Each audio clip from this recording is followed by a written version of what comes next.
मुख्यमंत्र्यांच्या पक्षातल्या आमदारांनाच निधी मिळत नसल्याचं आता समोर आलंय।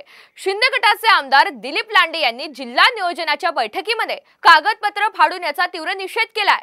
विकास निधी फक्त कागदावरच आहे, प्रत्यक्षात निधीच मिळत नाहीये असं म्हणत दिलीप लांडे यांनी निषेध केला। दुसरीकडे अजित पवार गटाचे आमदार नवाब मलिक यांनी देखील या बैठकीतून काढता पाय घेतलाय।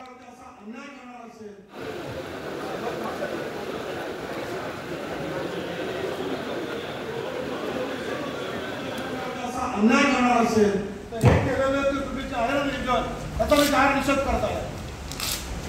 असं म्हणून अध्यक्ष महोदय माझ्या विभागावरती असा अन्याय करणार असेल तर हे केलेलं ते चुकीचे आहे ना नियोजन, त्याचा मी जाहीर निषेध करताय।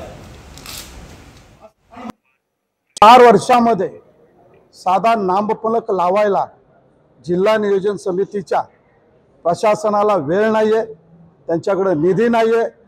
पण अशा पद्धतीने जर निधी नसेल तर या ठिकाणी सदस्यांना काजू बदाम खायला निधी कुठून येतो? तो नाश्ता का दिला जातो? फक्त सदस्यांना काजू बदाम खायला घालून त्यांचा आवाज बंद करायचा आणि जनतेच्या हिताची कामं करायची नाही। आणि म्हणून अशा समितीवरती, अशा बैठकीवरती त्या ठिकाणी मी बहिष्कार टाकला।